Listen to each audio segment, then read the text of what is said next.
Pessoal, boa noite. Boa noite. Com a Oi, palavra, Karine. Oi, tudo bom? Karine, com você. Pode Pode começar? começar. Pode. Ótimo. Boa noite a todos. Vamos dar início hoje, né, às nossas atividades da Pola Brasília, segundo semestre de Pessoal, boa 2021. noite.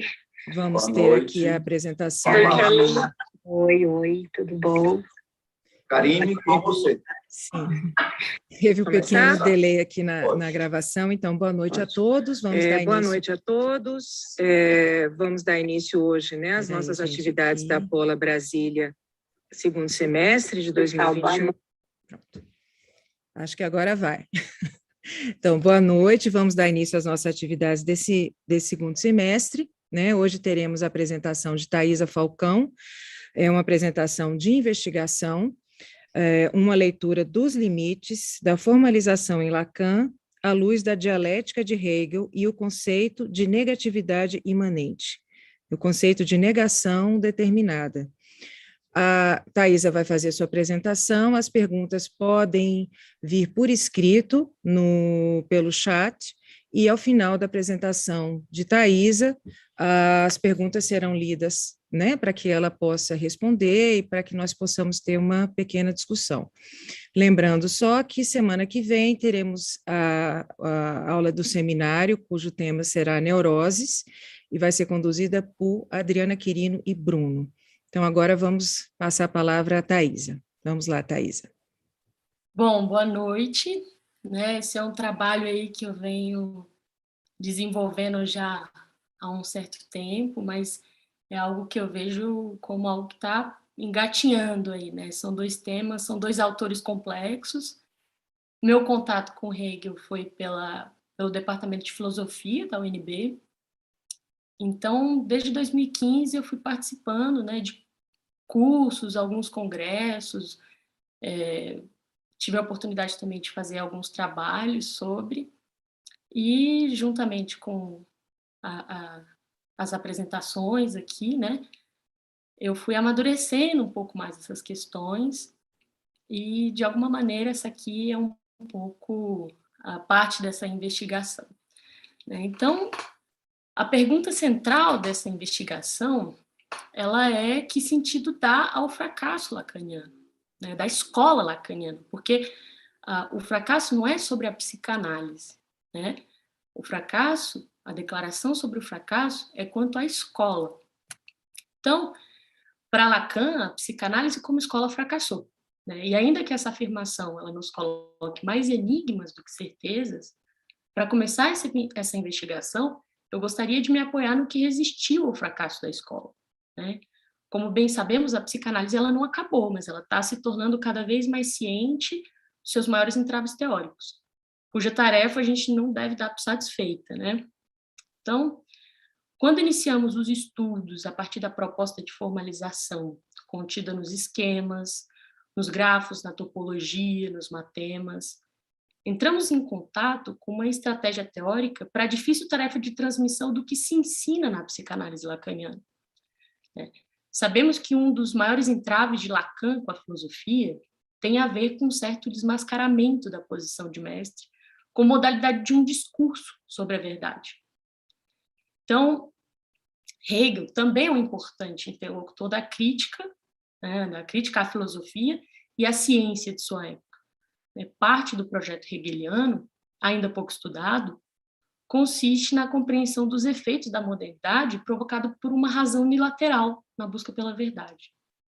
Então, nesse sentido, considerando ambas as críticas, né, sobre o discurso em torno da verdade, eu me sirvo aqui de parte do projeto hegeliano por entender que a filosofia ela não ficou no discurso do mestre, né?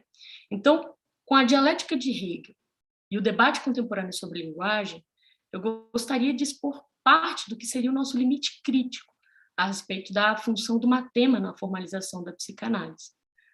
Contudo, é importante dizer que a natureza do problema que eu vou investigar aqui, ela não está simplesmente um artifício do matema, né, ou sua presença na teoria, mas sim na sua função de transmissão do que se ensina, né, reconhecendo que Lacan também identifica certos limites nesse contexto que envolve o matema.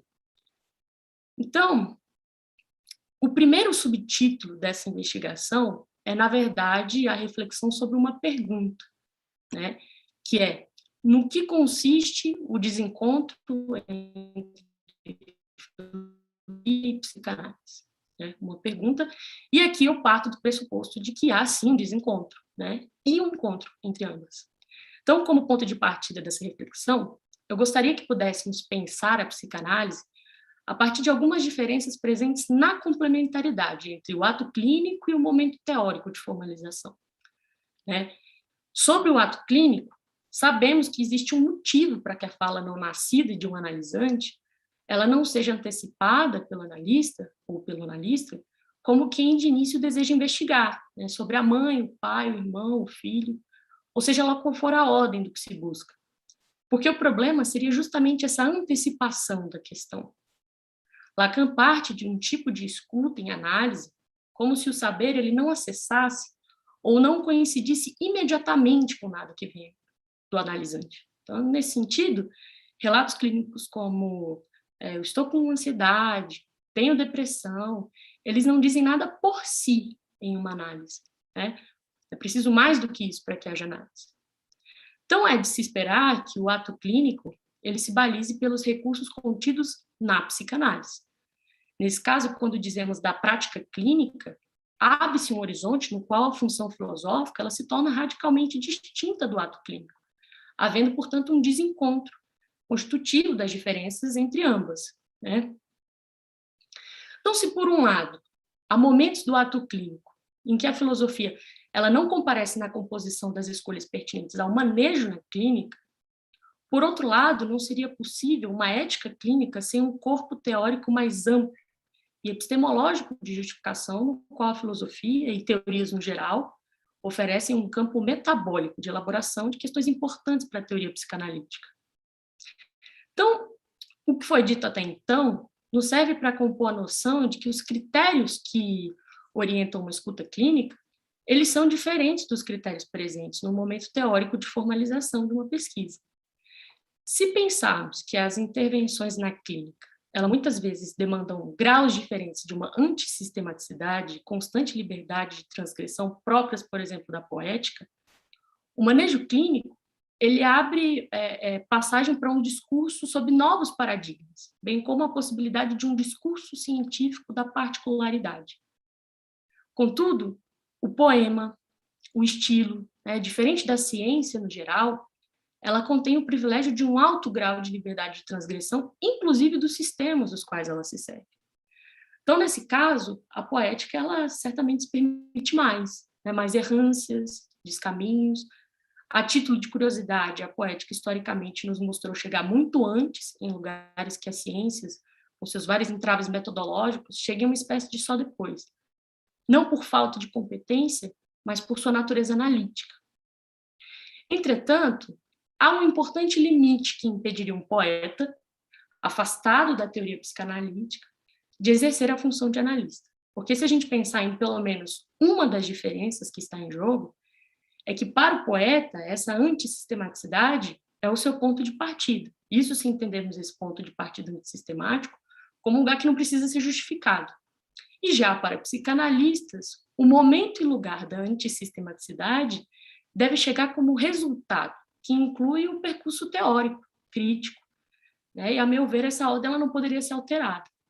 Então, nesse caso, só há sentido na aposta quanto ao estilo, se esse for antecedido, ou melhor, se ele for entrelaçado com um momento exaustivamente teórico. Isso para não cairmos numa espécie, na crítica que o Gondenberg faz no Desler Lacan, em que ele diz assim, na página 52, abre aspas, ele diz que essa estratégia errou a política de fio a pavio, já que deu na Constituição de um idioma chamado lacanês, e uma transmissão pífia da clínica apoiada na imitação de anedotas do que dizem que ele fazia com seus pacientes. Fecha a citação aí. Então, o fenômeno da clínica e seus efeitos, o manejo, a transferência, o sintoma, fazem parte de um modelo teórico psicanalítico que lida diretamente com os limites da linguagem, da noção de sujeito, de patologia, do limite do que podemos chamar de real, dentre outros conceitos caros ao corpo teórico psicanalítico, que ao mesmo tempo nascem de um debate sempre mais amplo. Então, me parece que o equívoco está quando achamos que a postura que nos é primordial na escuta clínica seja exatamente a mesma na construção teórica. Quando Lacan aponta, em 1970, que há um antagonismo entre ensino e saber, isso vem acompanhado de uma advertência, né, de que o nosso discurso ele não se sustentaria se o saber exigisse a intermediação do ensino. Então, para Lacan, a via do matema ela chega como único acesso para transmitir o que está fora do sentido, sem que seja preciso um recurso a qualquer experiência, né? No entanto, a elaboração do conceito de a língua, em 1972, né, o saber a língua, ele não se transmite pela via do matema, mas sim pelo saber fazer com a língua, né, a dimensão própria do poema.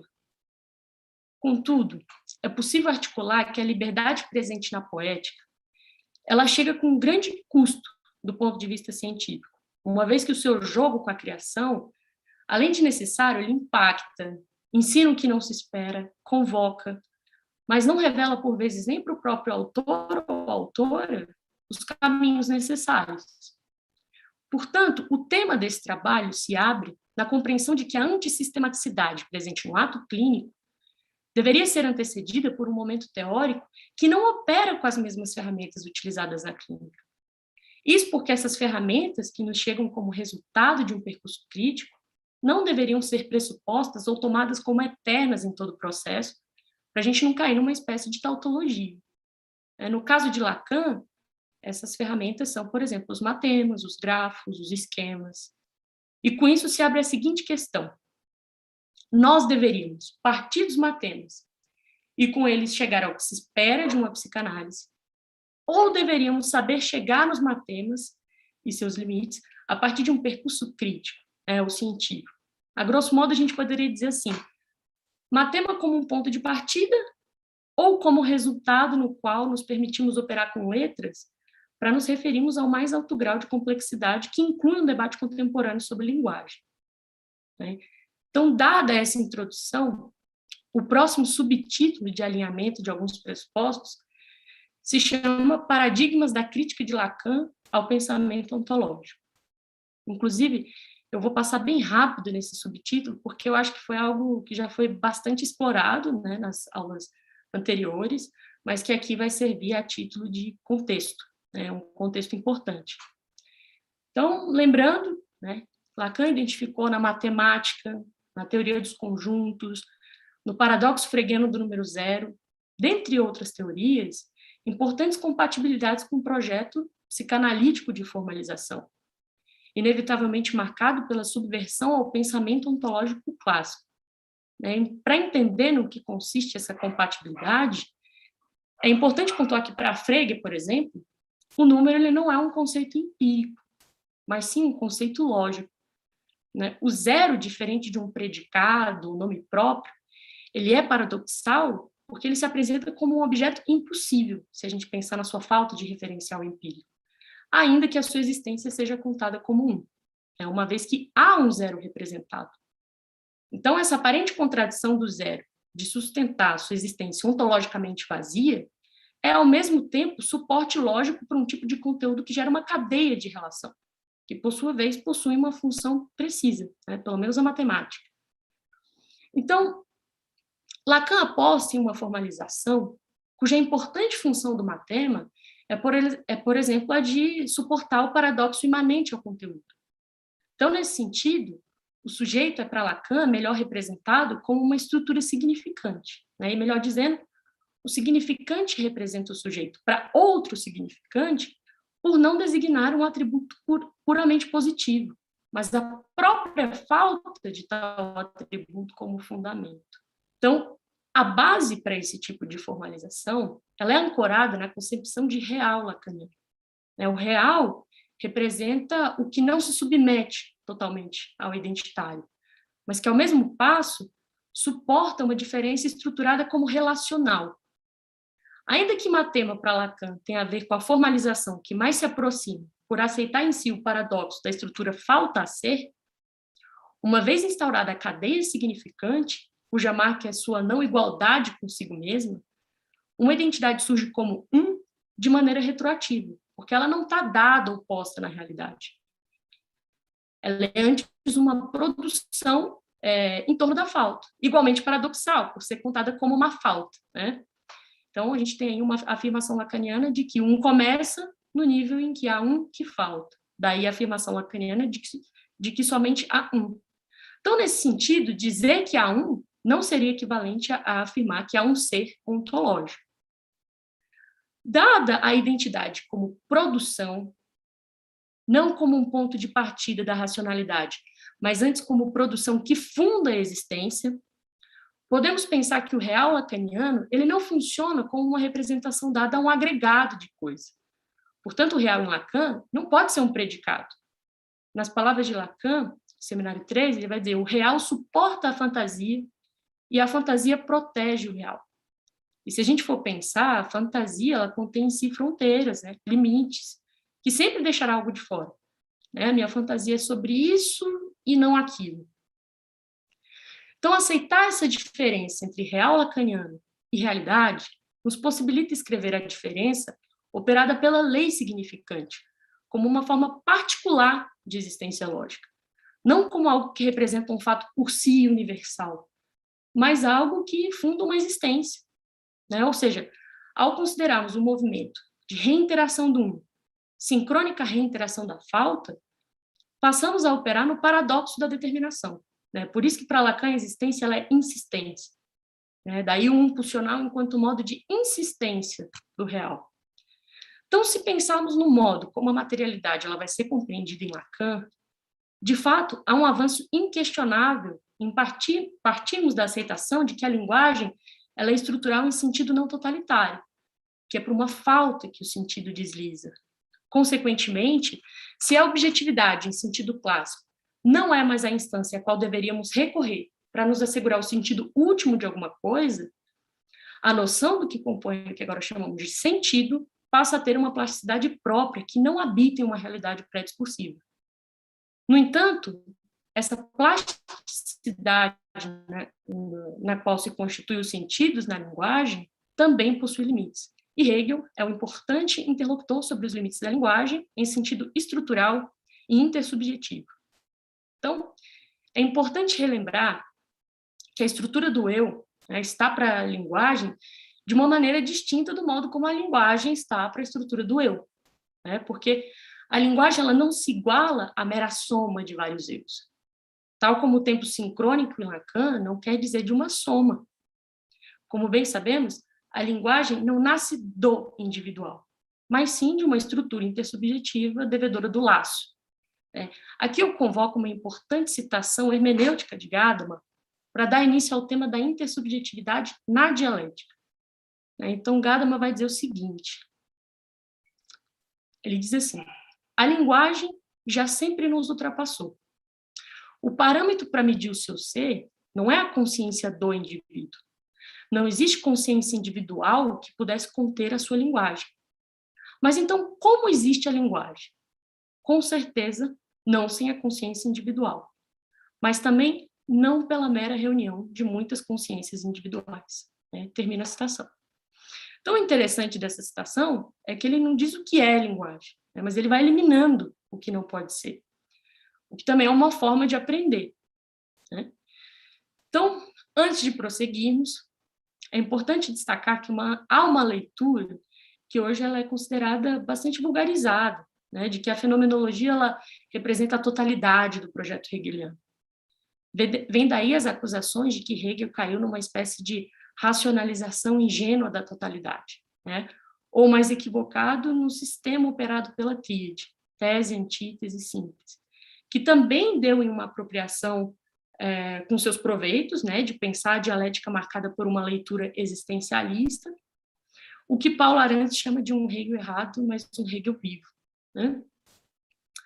Então, eu me baseio aqui nessa parte do texto, em um texto da Anna Beck, que pontua algo muito importante. Ela diz que a fenomenologia ela nunca foi a representação de um pressuposto lógico do pensamento, tá? Ou um saber que antecede a experiência, mas sim uma introdução ao problema que será verdadeiramente desenvolvido no projeto hegeliano como um todo, né, que não pode deixar de incluir a ciência da lógica.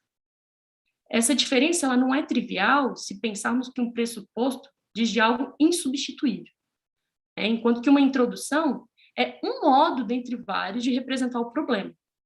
A gente poderia, inclusive, ter várias introduções, não necessariamente uma só. Vamos entender em que sentido a fenomenologia é um preparo para o pensamento crítico.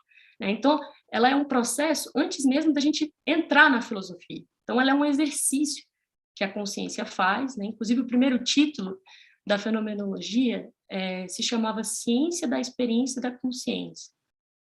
Consciência aqui, ela não é individual. A gente pode entender a consciência aqui como linguagem. Então, para contextualizar um pouco a dialética, de onde ela está partindo, é importante recuperarmos que, do ponto de vista da ciência, desde Kant, lá dos paralogismos, a dimensão da experiência a qual tratamos no método científico é a experiência que, se ela ensinar um, ela deve ensinar a todos que interessa, claro. Porque a experiência que nos interessa aqui, ela possui a estrutura da comunicabilidade. Então, nesse ponto, a título de exemplo, poderíamos pensar, esse é até um exemplo de sala de aula, a gente poderia pensar na vivência de alguém cuja capacidade lhe permitisse acertar todas as vezes que vai chover por uma vivência que lhe é própria, seja uma dor no joelho, uma conversa com Deus. Bom, por maior que seja a precisão quanto aos acertos, a gente poderia pensar que somente a meteorologia ela contém uma expressão científica de um modelo capaz de ser aplicado por qualquer um que se dedique a recuperar as mediações necessárias do método. Então, portanto, quando se trata de ciência, o problema não é só sobre precisão, mas sim de método, de modelo. Hegel ele é um entusiasta do projeto crítico ao pensamento, mas ele identifica em Kant sérios problemas que comprometeriam a crítica em si. E dentre a vastidão da complexidade que existe no diálogo Kant-Hegel, eu gostaria de pontuar brevemente que a crítica kantiana ela é bastante marcada pela reflexão das condições de possibilidade da experiência. Então, com isso, Kant impôs ao pensamento a problemática necessidade das intuições puras, sem as quais não seria possível a experiência. Intuição pura do tempo, do espaço. E para Hegel, essa postura kantiana é como se Kant quisesse ter aprendido a nadar sem cair na água. Justamente porque ele tentou saber algo da experiência pela suposição do que haveria antes mesmo dessa se efetivar. Então, o que faz da teoria kantiana, o que faz com que essa teoria ela contasse com recursos transcendentais, conceitos sem histórias, purificados, como tentativa de dar conta desse saber que torna possível a experiência. Hegel, por sua vez, ele elabora uma crítica da crítica kantiana. Porque, para Hegel, Kant não teria sido radical o suficiente para entender no que consiste a experiência entre sujeito e objeto. Então, nesse mesmo sentido, poderíamos situar Hegel como um crítico de qualquer recurso transcendental, para pensar tanto a experiência objetiva quanto a experiência subjetiva, principalmente por se tratar de um tipo de estratégia sem história. Então, a partir disso, trazendo para o tema que nos interessa aqui, a dialética de Hegel ela vai colocar em questão a lógica do saber tradicional a respeito da consciência no seguinte sentido. Ao invés de partirmos da consciência, do sujeito, como um dado imediato, natural, ou até mesmo transcendental, por um ceticismo elevado a desespero, Hegel aplica uma desconfiança que recai não somente sobre o nosso saber da objetividade, porque aqui se trata de uma desconfiança que, uma vez que ela é instaurada, ela não pode mais ser controlada, e, portanto, ela atinge o saber da própria identidade do eu como um ponto arquimediano da razão, como um ponto capaz de acessar a pureza de si ou da coisa em si. Então, para Hegel, esse ceticismo elevado a desespero seria um passo que teria faltado a Descartes, que ele é cético, dúvida do mundo, depois o mundo retorna, porque ele já descobriu ali algo, um ponto arquimediano, mas aí o ceticismo para Hegel não pode ser não pode ter esse controle, né? Ou é cético ou não é. Então, com isso, o Hegel rompe com as aporias kantianas pela necessidade de recolocar a questão sobre a natureza da cisão entre sujeito e objeto, entre subjetividade e objetividade, para fazer dessa separação não o seu ponto de partida, mas o próprio tema a ser pensado. Então, com isso, na dialética hegeliana, o fundamento do saber ele não poderia estar num fenômeno puramente psicológico ou numa estrutura lógica histórica, por representar uma condição ainda arbitrária ou, no mínimo, precoce frente à necessidade lógica de progressão argumentativa que o método hegeliano privilegia. Então, no parágrafo 10 da introdução à enciclopédia, o Hegel diz o seguinte: uma explicação prévia não poderia ser mais do que um tecido de pressuposições, asseverações e raciocínios, isso é, de afirmações contingentes, contra as quais se poderia sustentar com o mesmo direito uma afirmação oposta. O Hegel quer um pensar que demonstre a sua necessidade, né? Então, nesse sentido, o Hegel se despoja de um começo do que ele considera arbitrário para pensar o movimento da racionalidade que, diferente de um axioma, uma tábua do juízo, começa pela ausência de determinação última, né? A chamada ausência de pressupostos, que, no fundo, começa pela análise do que temos, né? Sem considerar de antemão que esse é o nosso fundamento último. O próximo subtítulo se chama uma breve recuperação dos argumentos, de alguns dos argumentos importantes que antecedem e recompõem a dialética do senhor e do escravo. Então, Hegel, no capítulo 1, ele inicia o seu método a partir da análise de um dos maiores paradigmas do pensamento moderno, né? Qual seja, o empirismo. E o limite desse modelo de apreensão do saber marcado pela presença imediatamente dada, no aqui e no agora da certeza sensível. Então, nesse primeiro esforço do capítulo 1, a fenomenologia ela buscou igualar a verdade com a certeza na qual fixamos os momentos mais imediatos e pretensamente mais objetivos possíveis, né? Quando a consciência, que ele vai chamar de consciência natural, porque é essa consciência naturalizada, a gente conta com ela, ainda que a gente não saiba exatamente sua natureza.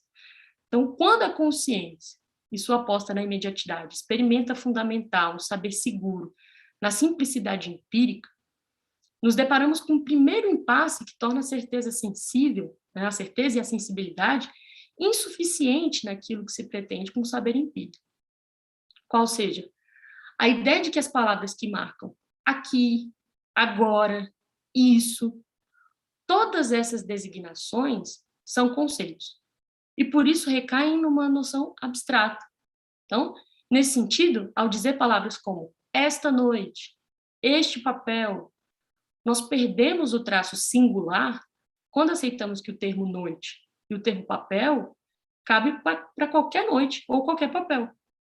Portanto, a pretensão de achar a singularidade aqui deu no seu oposto, porque foi justamente ela, a singularidade, que perdemos com o uso da palavra. Então, o mito da imediatez na relação entre consciência e objeto, entre sujeito e objeto, ele encontrou o seu primeiro fracasso pelo atravessamento incontornável da mediação, pelo atravessamento do sentido que a palavra engendra na objetividade. Ou seja, o imediato ele se tornou um saber mundano, que pré-organiza o que nos aparece como puramente exterior.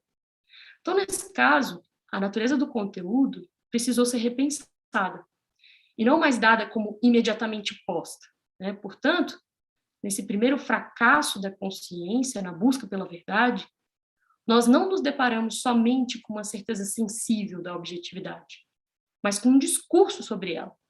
Ou seja, nessa primeira figura do pensamento, a consciência pôde notar, a linguagem, né, pôde se dar conta, na verdade, do primeiro distanciamento entre certeza e verdade. Então, ela supõe que há um encontro entre ambas, mas no fim do primeiro capítulo ela percebe que há, na verdade, um distanciamento entre minha certeza e a verdade. Consequentemente, diante desse primeiro fracasso da certeza e da sensibilidade no capítulo 1, Hegel deixa de considerar somente o objeto como ser passível de ser decifrado enquanto fenômeno, mas também o próprio sujeito passa a ser fenômeno de si mesmo no modo como constrói seu saber da objetividade. Então, na passagem para o capítulo 2, sobre a percepção, encontramos um novo paradigma. Na percepção, que leva o título do capítulo, encontramos uma estratégia radicalmente diferente da certeza sensível e sua aposta na singularidade pura, imediata. Porque aqui, a objetividade, em sua unidade, será agora reconhecida a partir dos efeitos que a universalidade da palavra engendra, que, por sua vez, faz com que uma unidade seja, na verdade, composta por uma multiplicidade de propriedades. O que faz de uma noite ser noite e não outra coisa? Haveriam propriedades que asseguram um contorno desse e de outros sentidos. Então, a questão nesse capítulo também tem como tema a passagem da unidade para a multiplicidade. Por outro exemplo, para o objeto árvore, as suas propriedades, raiz, tronco, copa, devem representar algo mais verdadeiro sobre essa unidade árvore. Ou seja, se a noção de identidade ela não pode estar somente na singularidade, haveria uma relação entre propriedades que compõem uma exclusão incondicionada, onde as propriedades tronco é em si incompatível com a copa, com a raiz, e, na verdade, esse conjunto forma essa ilusão de uma unidade árvore. Dessa maneira, o ser que deveríamos conhecer nesse capítulo 2 seria a singularidade de cada propriedade. Mas aí fica fácil, da gente identificar que a gente cairia no risco do velho retorno ao paradigma do capítulo 1, da busca pelo singular. Então, aqui, nós já somos capazes de aprender com aquele fracasso do capítulo 1. Ou seja, não dá para ter acesso ao singular. Hegel, portanto, articula um novo começo, para identificar que a unidade do objeto é também um produto da subjetividade, porque a coisa em si se tornou, na verdade, um congregado. Ou seja, para ser uno ou múltiplo, tudo vai depender da percepção.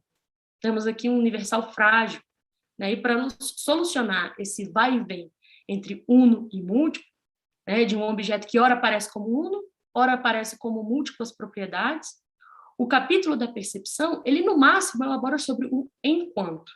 Ou seja, a árvore é uma para si mesma, mas também múltipla quando precisamos adentrar suas propriedades, que, por exemplo, faz com que uma árvore seja diferente de uma hortaliça.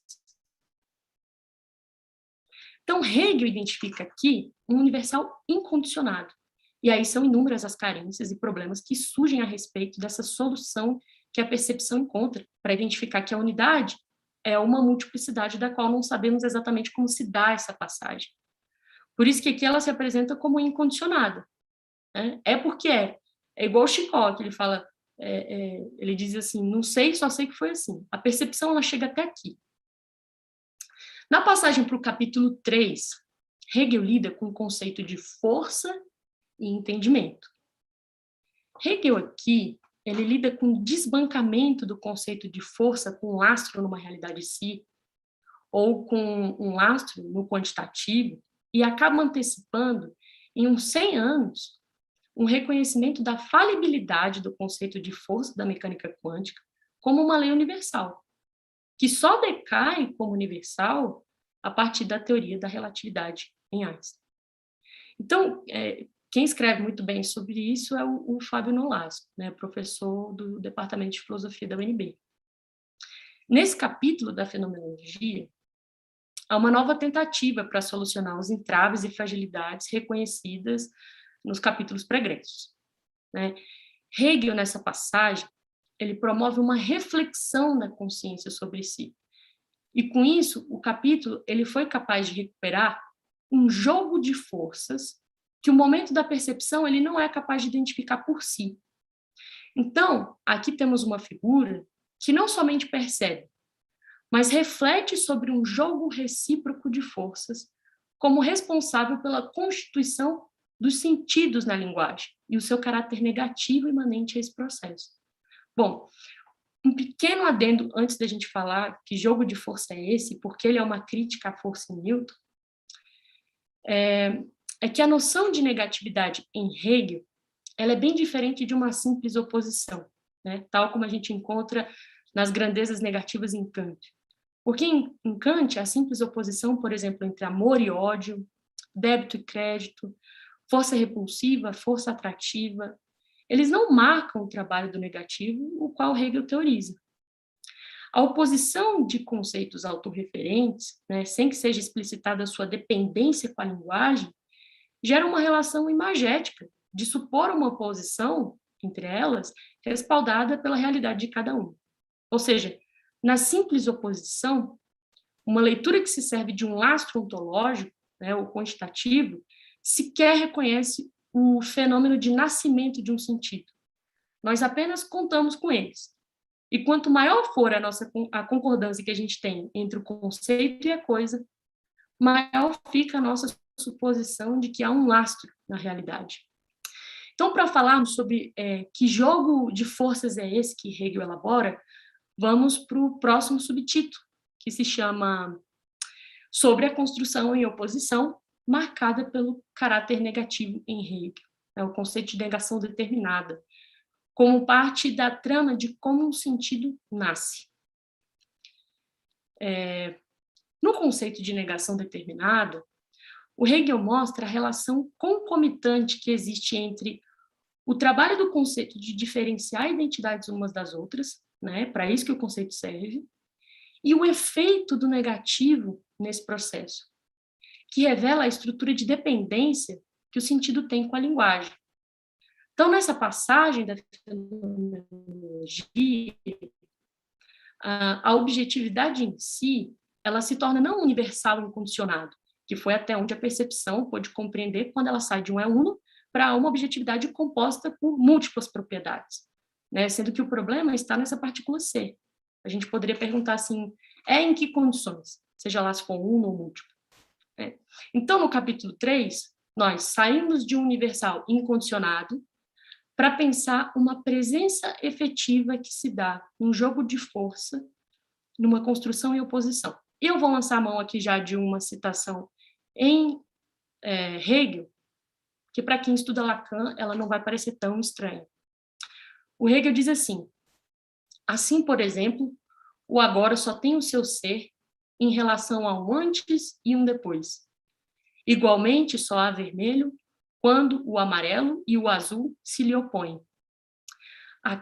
Acabou a citação. Né? Aqui, a consciência, ela inicia um processo de reflexão sobre si a respeito de como um sentido se estrutura. Segundo Marx Miller, né, um grande estudioso da obra hegeliana, apesar de Hegel ser um grande crítico da lógica aristotélica, a contradição presente no trabalho do negativo, ela não refuta e sequer está no mesmo lugar da contradição lógica clássica, né? Porque se pensarmos no princípio da não contradição em Aristóteles, né, em que A não é B, um princípio simples, a contradição dialética, ela não estaria nesse nível proposicional, mas um momento que antecede as identidades como independentes umas das outras. Então, em outras palavras, enquanto que no princípio da não contradição da lógica clássica encontramos a irrefutabilidade da afirmação A não é B, Hegel nos mostra que A é não B. Essa diferença se dá no seguinte sentido. A continua sendo outro para B. No entanto, a identidade de A também se constitui na oposição com B, para ser nutrir de sentido. Isso não significa uma drenagem da substancialidade, como se só bastasse a oposição com B. Mas que A, para ser uma identidade, ela não consegue por ser igual a si mesma. Ela só se concretiza pela oposição com B. Ou seja, o seu sentido ele não está fincado somente numa realidade em si, mas na relação com esse outro que lhe serve de contenção. Né? É interessante a gente pensar que contenção aqui está nos dois sentidos, né? De conter em si e de par. Essas identidades, elas dividem muro. Né? B contém A na medida em que não são a mesma coisa. temos uma contenção desde fora a partir de uma estrutura imanente ao conceito, né? Então, Hegel chama essa negação imposta pelo conceito de uma negação determinada, porque se trata da ideia de que, para que um sentido se faça, ele precisa negar todo o resto que não lhe cabe. E por esse movimento conceitual de recusa, de negação, uma identidade sempre produz um outro por determinação. Então, a gente teve a primeira negação, lá no capítulo 1, onde a gente negou, a gente não tem acesso à singularidade. E aqui a gente tem uma outra negação, né, que o sentido, para ele se fazer, ele precisa negar todo o resto que não lhe cabe. E, com isso, ele produz um outro. Portanto, pensar a contradição em Hegel não é o mesmo que pensar contraditoriamente. Nesse caso, a contradição lógica clássica, ela não está no mesmo lugar da contradição dialética, né? Apesar de ambas as contradições, a lógica e a dialética, elas serem necessárias para o pensamento, elas desmascaram diferentes pontos de partida da reflexão. Então, a lógica clássica, apesar de bastante questionável para Hegel, ela também é necessária para a comunicabilidade quando os conceitos eles já estão postos na sua aparência independente, né, no seu uso, semelhante ao efeito que o terceiro Wittgenstein chama de uma linguagem infeliz, né? Então, portanto, no capítulo 3, testemunhamos a passagem de um universal incondicionado por o estudo da negatividade, como o estudo de uma negação que sempre determina algo além de si, né? Determina algo, não tudo, né? É uma negação que se dá pela negação do que não lhe cabe enquanto sentido. Pensa, o Wittgenstein tem exemplos maravilhosos, que ele vai dizer assim, quando você vai ensinar alguma coisa para uma criança, você aponta e diz assim, isso aqui é amarelo. Ela não sabe o que é, se amarelo é formato, tamanho, textura, né? Como é que você ensina o que é amarelo? Você vai negando tudo aquilo que não é. Se ela acha que é um formato, ela vai usar isso, ela vai ter um uso infeliz. Você diz, não, isso não é amarelo. Então, um sentido ele vai ganhando força, ele vai ganhando espaço, na medida em que vai se recusando, né, quando não é o seu caso. Então, apesar da presente apresentação ela não adentrar no tema da crítica hegeliana à lógica clássica, é possível indicar como chave de leitura que, para Hegel, o nosso maior equívoco crítico a respeito da lógica aristotélica foi de tornar um sistema universal da verdade, né, como uma teoria da pura forma, capaz de antecipar traços da verdade a qual buscamos. Portanto, a teoria da contradição dialética especulativa, ela não deveria ser lida como uma refutação ao princípio da não contradição na lógica clássica, e, consequentemente, da coerência do discurso, mas sim como um fenômeno que antecede essa relação.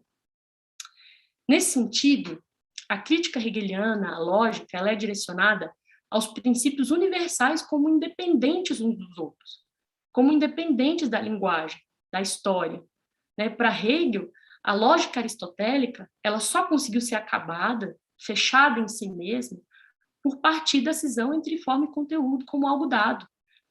Um erro que o Hegel vai ver se repetir, de certa forma, em Kant.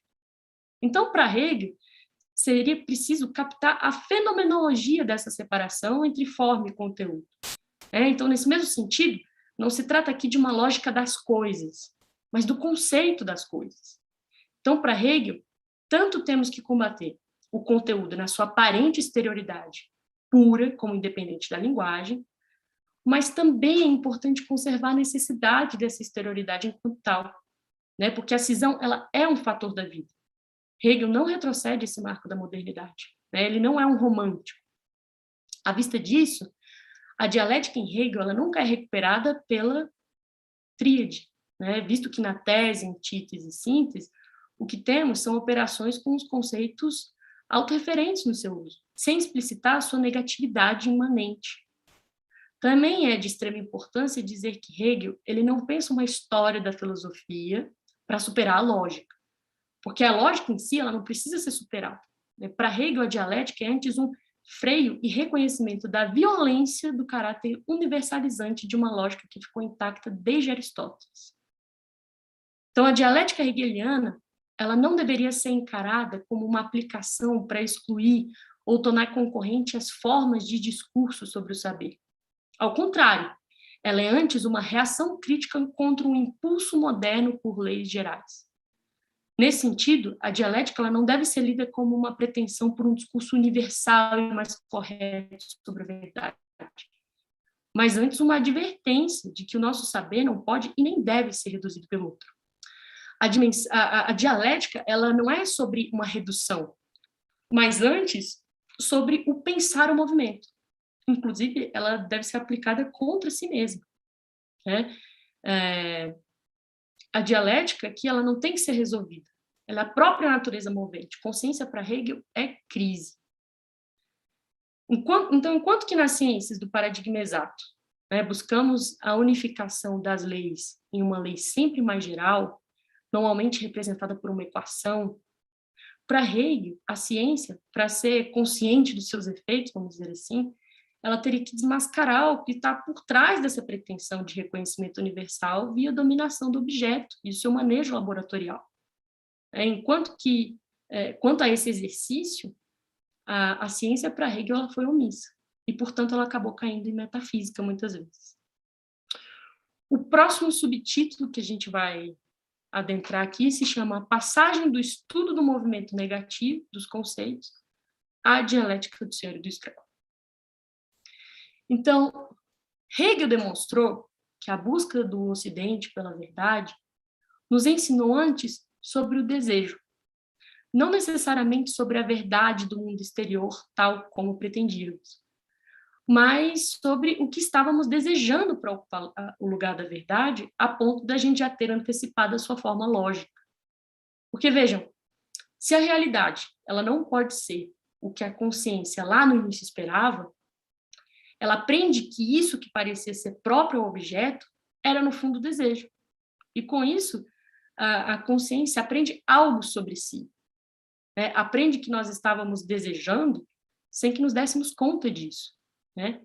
Então, ao longo da fenomenologia, Hegel busca explicitar um novo desdobramento da figura da consciência, ou seja, como um novo início que parte do saber da consciência de si como desejo.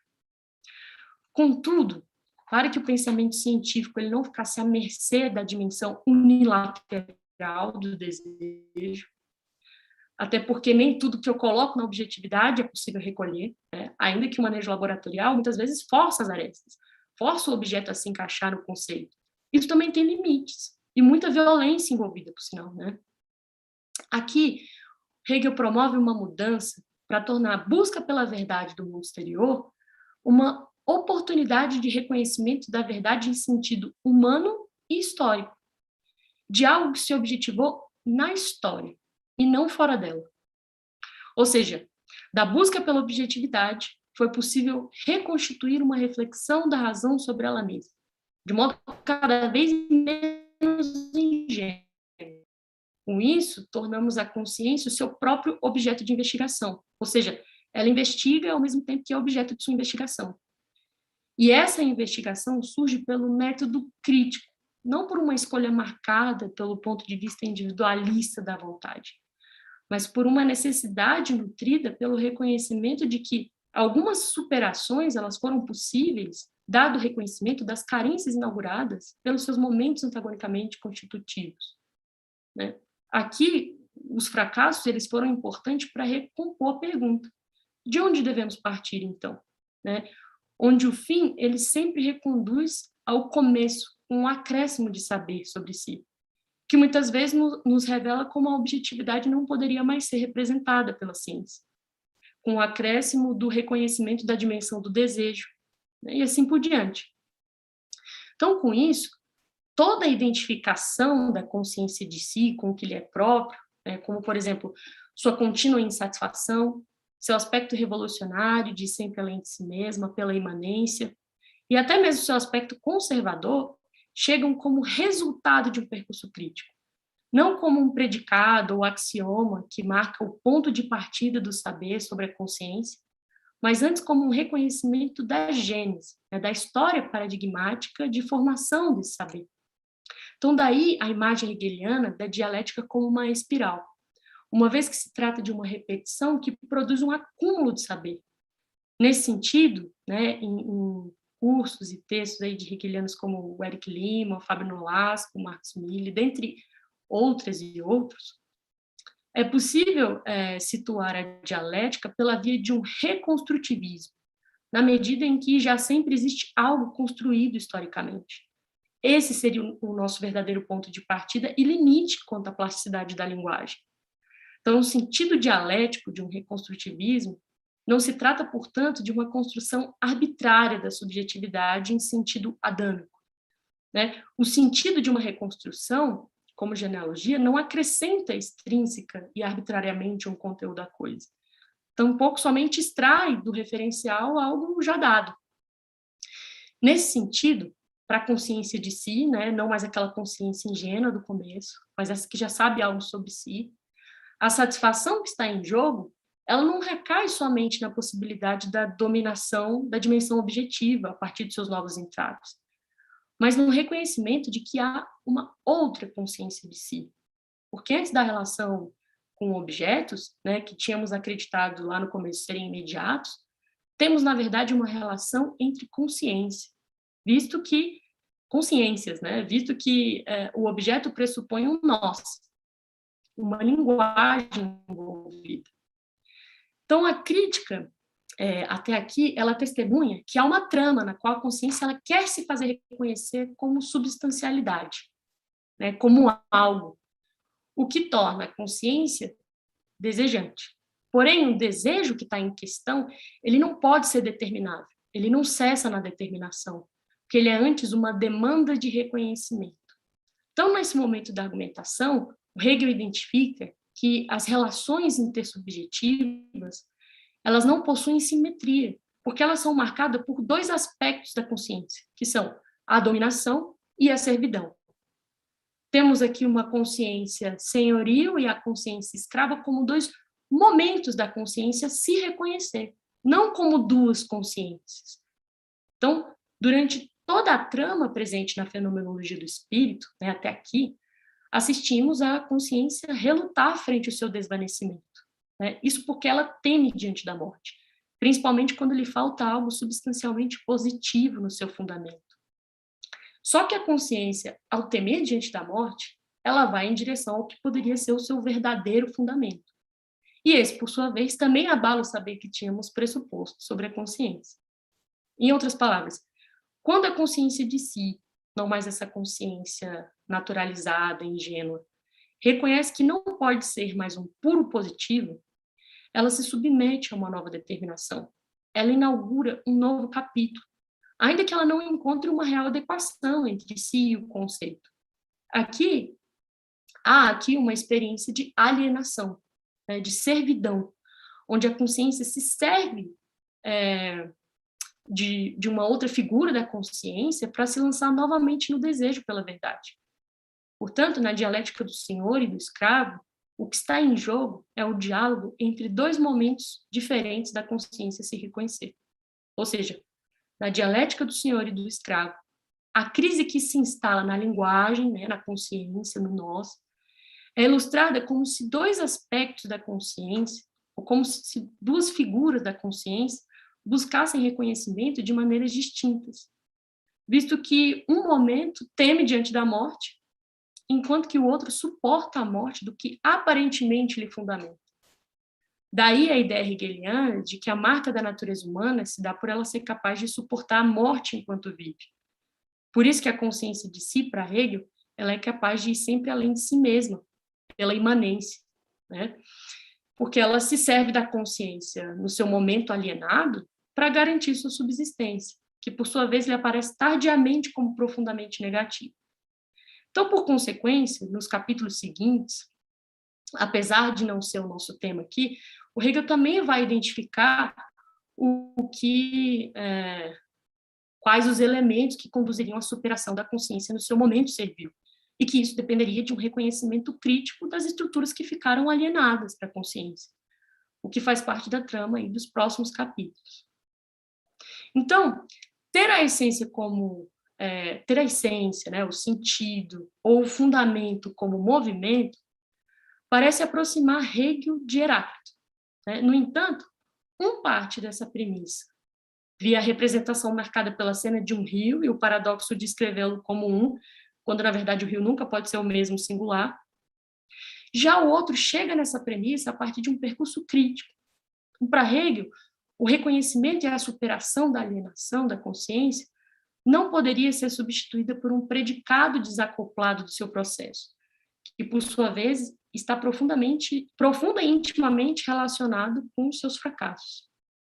Como bem sabemos, a negação em Hegel ela não é uma negação predicativa, né, nem formal, porque ainda que haja a substituição do movimento negativo por um conceito formal, um símbolo, uma fórmula, ou seja, livre das contingências do seu atrito regional, com seu momento antagonicamente constitutivo, para Hegel nos tornamos contraditórios, não dialéticos, quando não incluímos no fundamento do conceito esse momento antagonicamente constitutivo.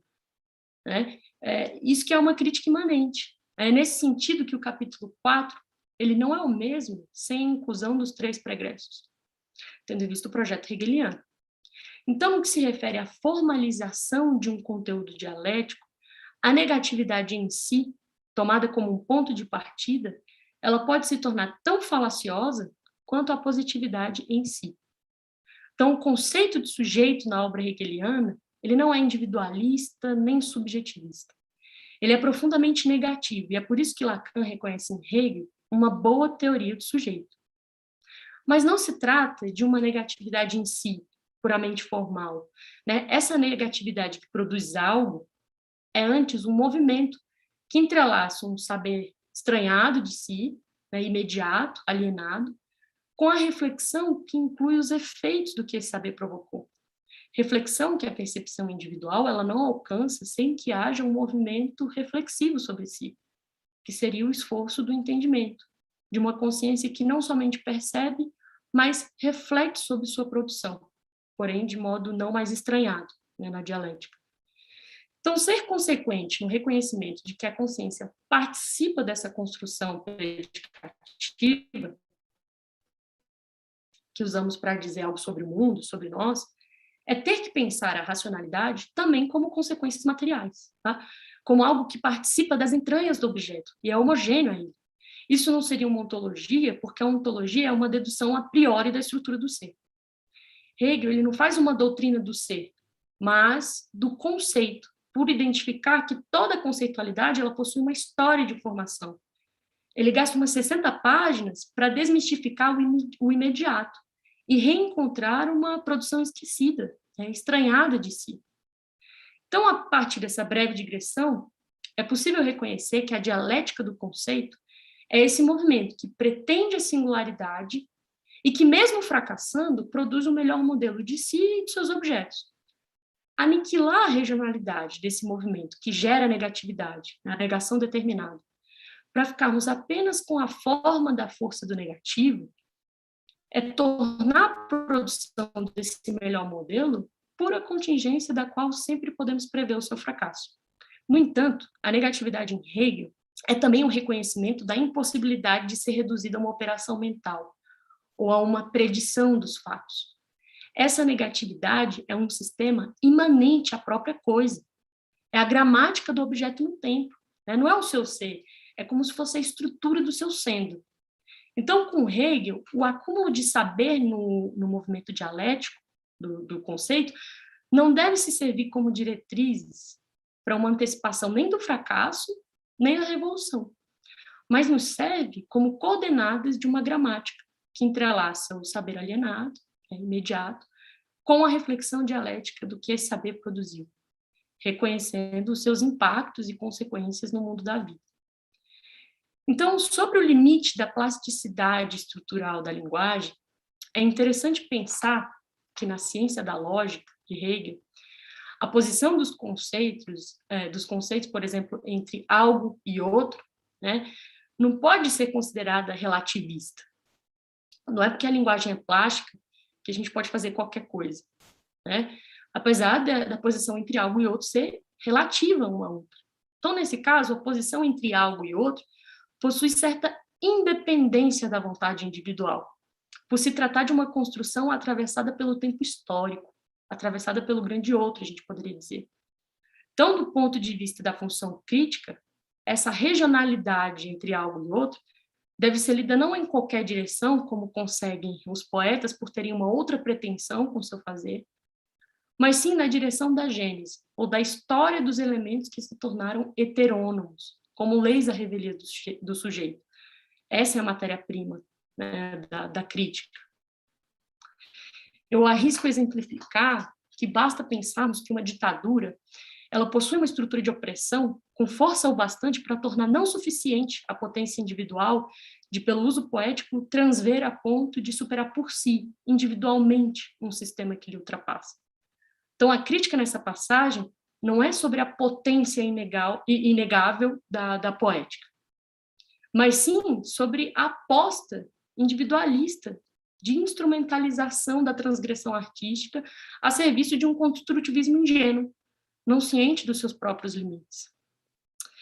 Ainda que o lugar da poética possa sempre transgredir a lei, a voz ativa, a voz passiva, e que pelo uso poético consigamos suportar o insuportável, na dialética de Hegel, a luta pelas condições de superação e reconhecimento de um sistema que ficou alienado, e não sobre os recursos que a individualidade pode se servir sobre condição de opressão e perda da liberdade, cujo tema é de extrema importância, né? Inclusive, na filosofia, Adorno nos oferece algo muito relevante, por incluir a psicanálise para pensar que há motivos psíquicos que devem ser representados no nós da dialética, né?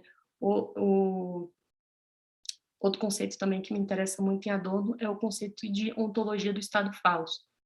Mas aí também é outro rumo, né? Voltando aqui ao texto, a filosofia, como na imagem que Hegel descreve, lá na Filosofia do Direito, como uma coruja de Minerva, que só levanta voo ao cair do crepúsculo, né? Imagina, no fim do dia, quando tudo aconteceu, a coruja vai lá, né, ver o que é possível contar daqueles destroços.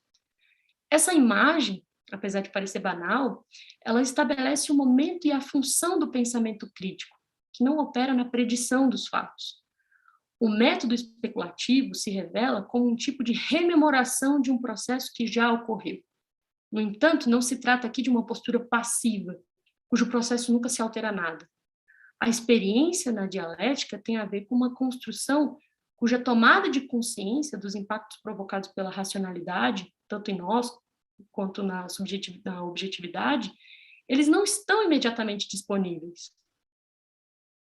Demandam uma produção que viabiliza um reconhecimento do que já sempre esteve na experiência, e não fora dela como um extralinguístico.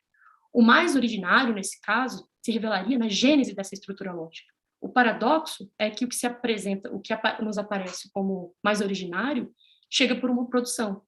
O mais originário é trabalho. Daí a diferença de que o princípio não necessariamente é o início. A gente viu isso no começo da fenomenologia. O que a gente achava ser o início, tinha muita coisa que tinha rolado para a gente conseguir chegar ali naquele ponto, que estava naturalizado. Então, para Hegel, analisar e descrever são processos igualmente conceituais. Ou seja, nem mesmo a sensibilidade acessa uma realidade pré-discursivamente, de modo privilegiado. Essa tendência de se supor uma sensibilidade desconectada do entendimento, essa cisão, né, enquanto captação da unidade em sua pureza, ela, de certa forma, aparece em Kant quando ele sustenta uma distinção entre entendimento e sensibilidade, entre razão e intuição, ainda que em Kant isso apareça profundamente relacionado. Ele diz que pensamentos sem conteúdo são vazios, intuições sem conceito são cegas. Só que, para Hegel, o acesso à unidade, ele não aparece como algo privilegiadamente imediato e desconectado da multiplicidade conceitual. Então, pela dialética especulativa, a maneira como se enxerga empiricamente o mundo nunca é purificada dos processos sociais. A condição histórica da linguagem constantemente modifica o que somos capazes de ver e de sentir, inclusive do ponto de vista sensível. Então, para a dialética de Hegel, né, o que se dá numa oposição radical ao trabalho do conceito não é a multiplicidade marcada pela coisa em si, como acreditou Kant. O que verdadeiramente está numa completa oposição ao trabalho do conceito, para Hegel, é um mundo completamente indiscernível. Porque quando é possível pensar a unidade, O conceito de multiplicidade, ele não está ancorado somente na matéria, incondicionalmente, mas em um jogo de força linguisticamente estruturado, com a própria palavra unidade. Portanto, o conceito não é o interior ou o exterior da coisa, tal como prevê qualquer divisão entre forma e conteúdo. O conceito, para Hegel, estrutura tudo, o interior e o exterior também. De fato, né, há um estado que pré-existe ao pensar e ao efeito da palavra. Né? A gente conta aí com um período pré-histórico. Mas quanto ao que seria esse estado pré-linguístico, tentar dizê-lo é ficar diante do impasse da pura indeterminação. Ou seja, a rigor, perde-se a unidade, a multiplicidade, a tábua do juízo, axiomas, ou qualquer outro conceito que possa se diferenciar. Portanto, pela dialética, um fato empírico, ele não está pronto. Por isso que o pensamento ele possui consequências materiais. Há quem diga, né, isso é muito comum, há quem diga que existe algo radicalmente singular e imediato, ao menos nas afecções. Né? Também há quem trate tal questão como se a singularidade que escapa ao conceito pudesse ser sentida no corpo. Porém, o que significaria uma sensibilidade pré-discursiva? Se pensarmos, por exemplo, na experiência de um bebê que chora, só o outro contém o saber simbólico do que esse bebê precisa. O mesmo acontece com o bebê porque ele vive a indeterminação, cuja cisão sujeito e objeto ainda está se realizando como fator da vida, né? O que torna a dependência do bebê com outro o único vínculo capaz de lhe conservar no tempo. Você deixa um bebê por hora sozinho e ele inevitavelmente morre. Então, se pensarmos na afecção fome, né, aceita pelo senso comum como a marca da anterioridade conceitual, privilegiadamente corpórea, o dizer sobre tal estado já não se laça sempre com uma linguagem, porque não há fome sem alguém que fale. E nem por isso podemos afirmar que a afecção ela deixa de existir na ausência da palavra. O argumento diz que, sem a condição da fala, caímos no total desamparo, na morte, por assim dizer. Agora, quando a fome é isso, que pode ser saciada sob determinadas condições, que pode ser causa da morte, que diz de um determinado prato, que diz de uma dor localizada na barriga, todos esses atributos extraídos do fato fome, eles não estão empiricamente dados. Eles dependem de uma herança conceitual, histórica, cultural, que organiza maneiras de superação da morte via uma ação comunicativa. Né? Faz lembrar muito os atos de fala de Austin. Para Marx, essa questão é abordada do seguinte modo. Ele diz assim, fome é fome, mas a fome satisfeita com carne cozida e comida com garfo e faca é diferente da fome daquele que devora carne crua, com a ajuda das mãos, das unhas e dos dentes. Fecha a citação. Aquilo que chamamos de experiência possui a forma da estruturação linguística. Também encontramos algo importante numa passagem em Wittgenstein, que ele diz assim, a frase sensações são privadas é compatível à paciência se joga sozinho. Paciência é o jogo de cartas, né? Você está ali jogando servido de várias regras. Esse é o sozinho do liberal, né? Ou literal, que ignora todo um processo envolvido. Encontramos aqui o tema entre público e privado, um dentro e fora, experienciado pela via, não pela via da percepção individual, mas representado por uma trama crítica ao funcionamento da linguagem. Então, ainda sobre esse último exemplo, né, sobre o fato fome, nem mesmo as afecções provocadas pela fome, ela nos chega numa singularidade pura e sem mediação. Tampouco ela deixa de existir como fator mortal na ausência da linguagem. Mas a sua identificação empírica se enriquece não somente na sensibilidade, mas na mesma proporção que se desdobram as mais diversas formas de superá-la. A lição hegeliana é que, para sermos verdadeiramente empíricos, é preciso incluir o efeito que a linguagem provoca, e não seu isolamento para a gente ficar com o mundo pré-linguístico, que seria um mito. Então, para Hegel, não há mais objeto de um lado e predicado do outro. O trabalho do conceito atravessa ambos. O objeto da fenomenologia é o saber que tanto pode se comportar como objeto, porque é um saber que se distingue de nós, como pode se comportar como sujeito, justamente por ser saber. Então, nesse sentido, a consciência, ela possui maleabilidade para participar tanto da razão quanto da história. tanto da objetividade quanto da subjetividade, e ainda assim não serem a mesma coisa. Tem uma citação que ele diz assim: o essencial, no entanto, é manter firmemente durante o curso todo da investigação que os dois momentos, conceito e objeto, né, o que ele chama de ser para um outro e ser para si mesmo, incidem no interior do saber que investigamos.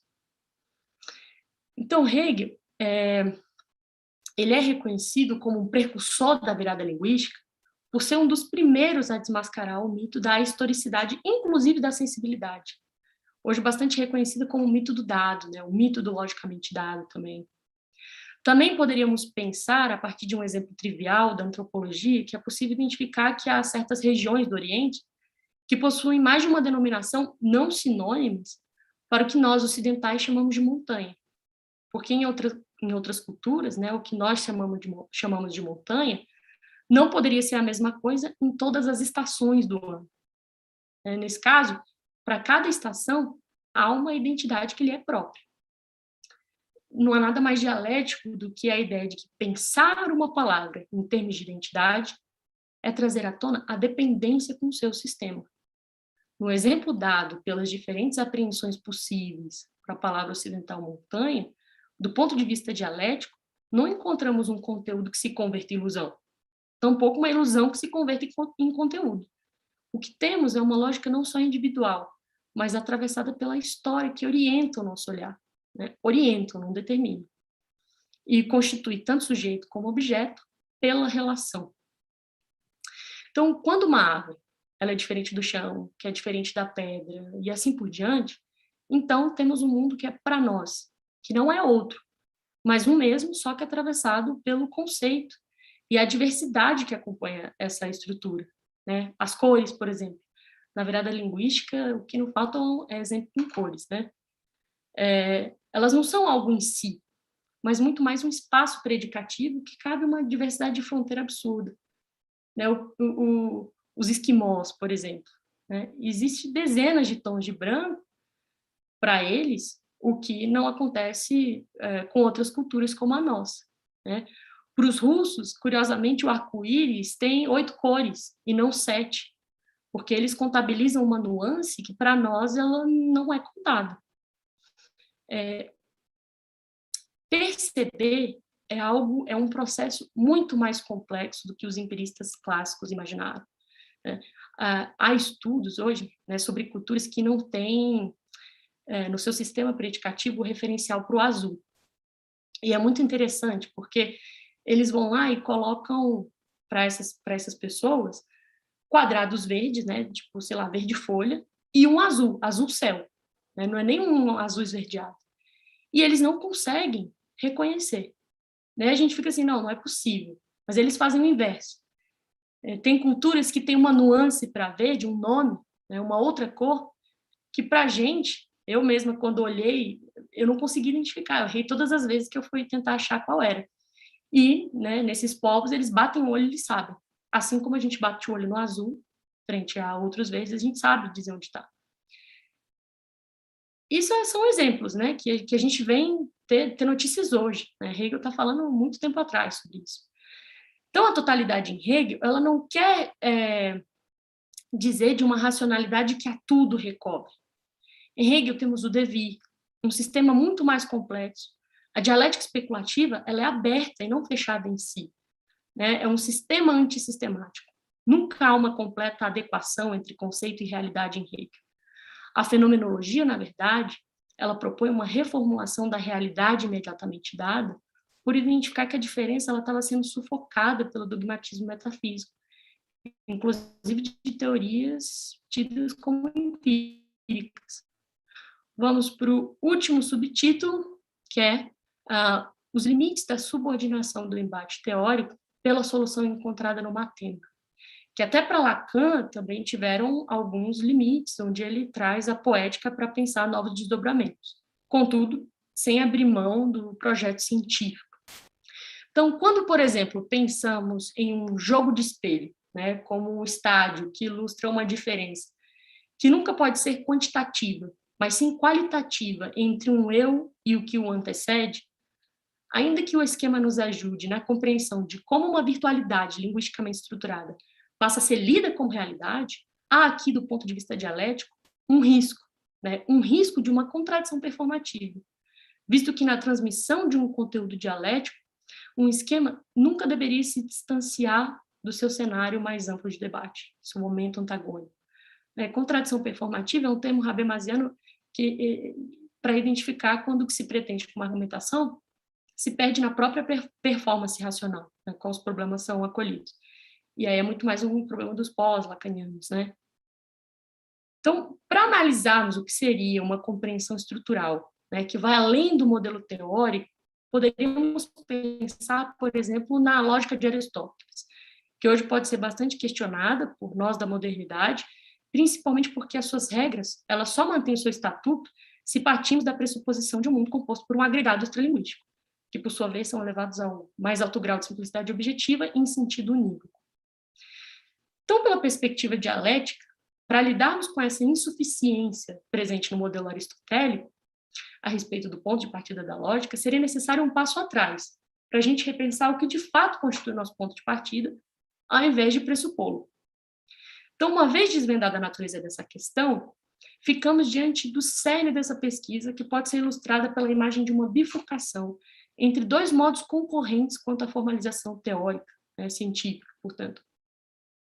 Por um lado, a partir das insuficiências identificadas em Aristóteles, pegado como exemplo, nos bastaria uma nova formulação da lógica, de modo que poderíamos abandonar Aristóteles na sua defasagem original, ou seja, caberia à tradição eleger uma espécie de ordem predicativa mais compatível com essa nova concepção de realidade, agora atravessada pela linguagem. Uma pequena observação é que essa primeira hipótese, ela não nos parece estranha porque ela faz parte do projeto científico moderno, onde o progresso vem justamente desse debate público, que almeja sempre resultar na história do argumento vencedor. Hegel, ele é um entusiasta, né, da modernidade nesse sentido, mas bastante crítico ao modo como esse debate se desenvolveu. Parte da crítica hegeliana recai no seguinte ponto: se nas ciências naturais o que impera é somente a história dos argumentos vencedores, de modo que os modelos anteriores eles se tornam sempre obsoletos. Pense no modelo atômico, né, que já foi até um pudim de passas. Na dialética, a questão passa a ser a seguinte: pelo percurso da crítica imanente, é possível captar como uma determinada compreensão de mundo, ou um determinado modelo, produz não só respostas, mas inaugura carências, as quais, ao erguermos pretensão de respostas, ocasionalmente provocamos mudanças que nos obrigam a reformular uma nova maneira de pensar o nosso ponto de partida. Não foi isso que a gente observou na fenomenologia do espírito? No entanto, essa nova reformulação, ela é intimamente conectada com o que se produziu em pretensões anteriores. Os conceitos na psicanálise, eles também nascem de um debate que lhe ultrapassa, cujos rastros recompõem referentes paradigmáticos importantes daquilo que a psicanálise pretende se servir. No entanto, o mesmo não precisa acontecer com a física clássica, né, cujo modelo implica numa outra expectativa de verdade frente ao objeto de estudo, né, que até então não precisou ser pensado como um objeto em aberto. Né? Um cubo não precisa ser pensado no seu caráter histórico. Inclusive, esse é o problema da gente importar alguns paradigmas da ciência exata para pensar a subjetividade, a liberdade, dentre outros temas fundamentais. Então, a outra saída para o que eu estou ilustrando como a bifurcação referente à escolha de formalização teórica, ela é de origem dialética. Então, nesse sentido, mais uma vez de modo resumido e sem as mediações necessárias, eu vou adiantar aqui o argumento para análise, por exemplo, das carências identificadas em Aristóteles. Então, nesse caso, deveríamos investigar se essas carências sempre estiveram ali, à disposição, né, inclusive para o Aristóteles, ou ao contrário desse raciocínio, as carências foram produzidas a partir de esforços teóricos pregressos. Hegel chama a atenção para o momento antagonicamente constitutivo do conceito como sendo esse o nosso verdadeiro ponto de partida, né, e não um resultado final ao qual uma lógica deveria ser sensível. Então, aquilo que na história do melhor argumento consideramos como os equívocos, tidos às vezes como dispensáveis, né, o que sobra fora o melhor argumento, Para a dialética, representa a natureza própria do movimento, da experiência do objeto com seus limites, não mais de um objeto em si independente, isolado, mas de um conceito forjado em meio à dependência da linguagem, uma linguagem temporal, viva, e, mais uma vez, de algo que se objetivou na história e não fora dela. Portanto, o inacabamento é a marca da dialética. Trata-se de uma negatividade antissistemática, porque o movimento dialético ele não colhe o seu saber de uma objetividade estanque ou morta, mas de uma objetividade capaz de falar e ser lida, por ser atravessada pela linguagem. Então, a rigor em Hegel não é... O rigor em Hegel não é pela simplicidade ortodoxa, tá? Mas pela inclusão dos elementos que rompem com a completude da apresentação. Essa é a luta da dialética, como na completude matemática, né? Vem daí a crítica de Hegel, né, da substituição do pensamento pelo cálculo, que apesar de não estar aqui nessa pesquisa de alinhamento de pressuposto, é um tema que eu pretendo investigar mais a fundo com a crítica em torno do surgimento do cálculo infinitesimal. No cálculo infinitesimal, temos algo mais complexo do que uma mera soma. E nesse debate, impulsionado por Hegel, é possível notar uma relação não subordinada entre quantitativo e qualitativo. Mas aí é cena para os próximos vários anos. Bom, voltando aqui, está no fim. Para melhor descrever a questão, Aristóteles, no seu esforço por uma lógica formal, não deve representar uma espécie de coreografia eurocêntrica, a qual deveríamos seguir, sendo esta capaz de nos conduzir ao que almejamos como superação dos impasses racionais. Definitivamente não é sobre refazer os passos de Aristóteles, mas sobre um olhar retrospectivo capaz de extrair questões e consequências que não estariam presentes nem para o próprio Aristóteles. Então, nesse caso, o reconstrutivismo seria essa apropriação de um caminho aristotélico, não necessariamente naquilo que ele pretendeu construir, como se só coubesse o binarismo entre seguir e não seguir, certo e errado. Esse reconstrutivismo tem a ver com uma reflexão naquilo que ele, Aristóteles, acabou provocando. Sejam dores, violências, carências, avanços. Lacan, ao se envolver com a leitura de psicanálise em Freud, pôde fazer isso de forma crítica, ou seja, revisitando os principais conceitos desde dentro da teoria, o que significa que a sua crítica ela conserva aqueles conceitos quais não podemos mais retroceder e, ao mesmo passo, identifica o que seriam os preconceitos de época. A promessa do caráter esvaziado de conteúdo do matema, que constitui a aposta de parte significativa do ensino de Lacan, pode, não é que vai, nos conduzir ao desinvestimento da constituição dialética do conceito também no momento teórico, cujos fracassos na busca pelo melhor modelo não nos conduzem somente ao reconhecimento do melhor argumento, mas para o nascimento estrutural dos limites do conceito, na sua história paradigmática de formação, recuperando a necessidade de cada passo. Poderíamos pensar o seguinte: aonde uma escolha científica verdadeiramente começa? Certamente não a partir de uma escolha individual, como em Robson Crusoe.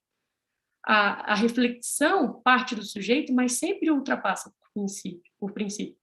Então, a ciência, a filosofia, a psicanálise é esse debate, o encontro de muitos esforços a partir de uma fala.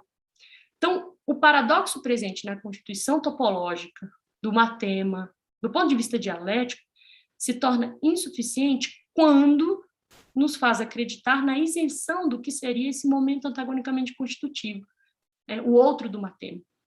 Como se o matema pudesse amparar em um estruturalismo que não se envolve nem se modifica com a história.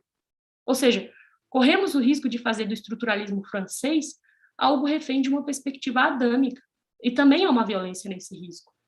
O risco em questão é de partirmos da formalização para incluir a negatividade não como resultado crítico, mas como um ponto de partida já dado por Lacan, no caso.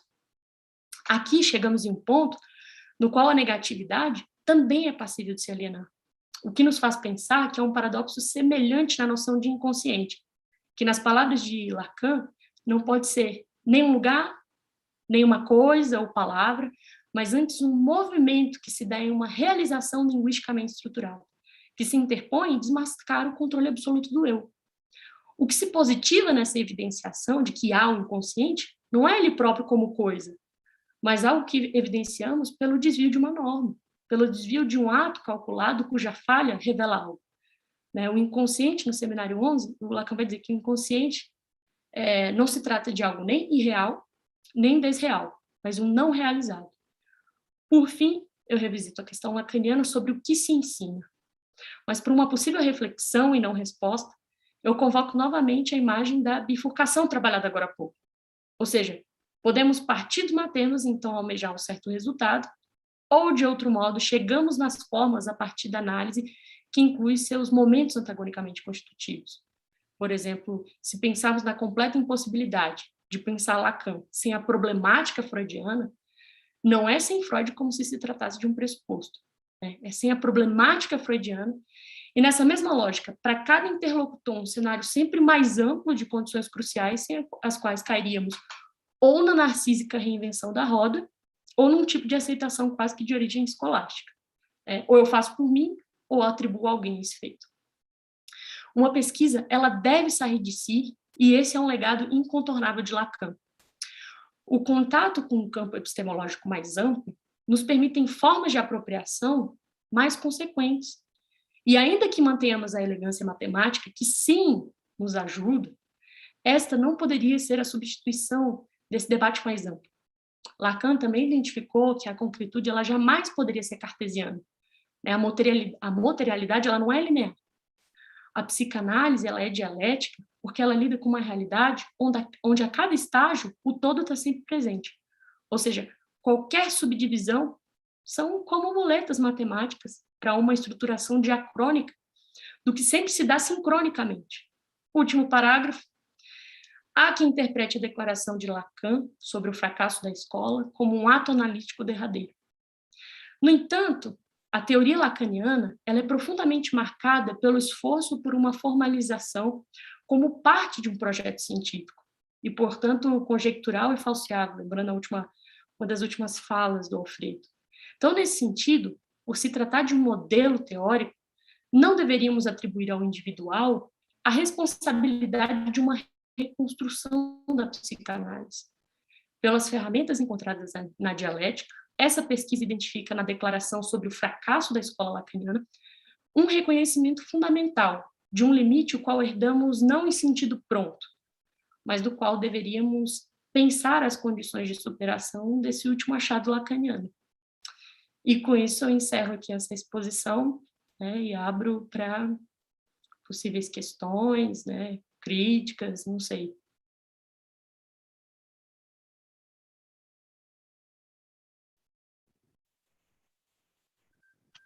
Thaís, obrigada. Muita coisa, né?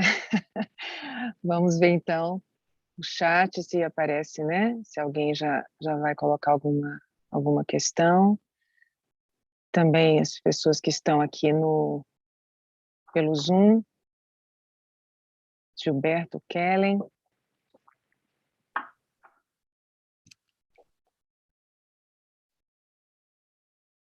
Então, eu vou inaugurando aqui, Thaisa.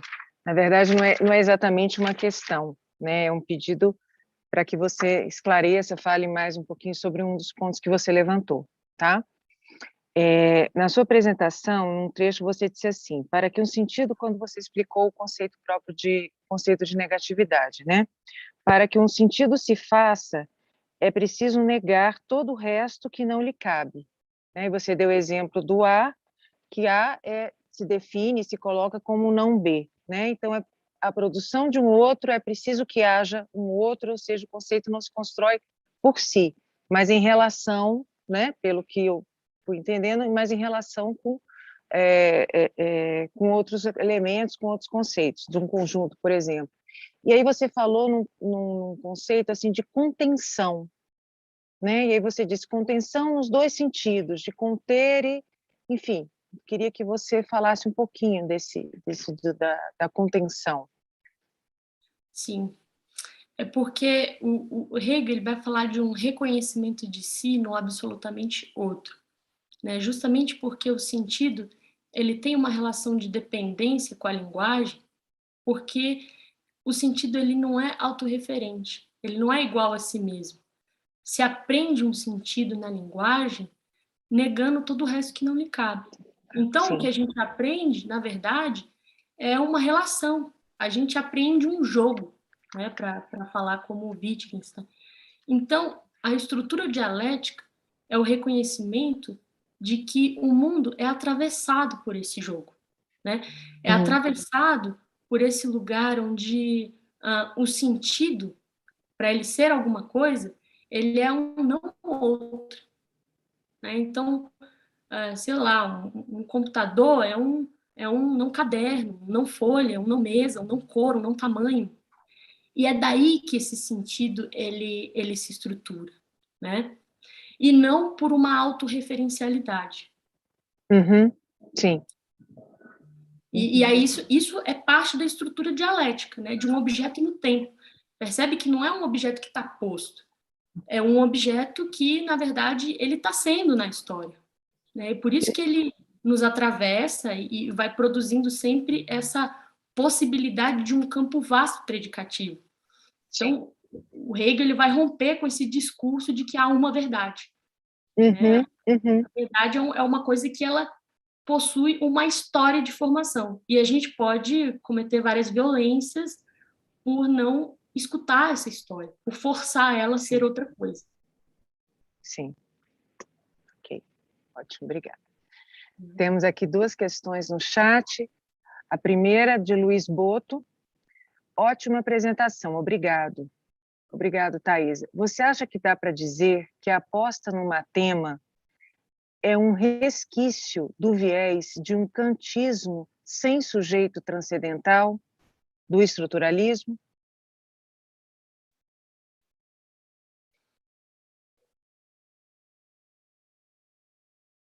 Olha, não, no primeiro momento eu não vejo nenhum estranhamento, né, de colocar dessa maneira.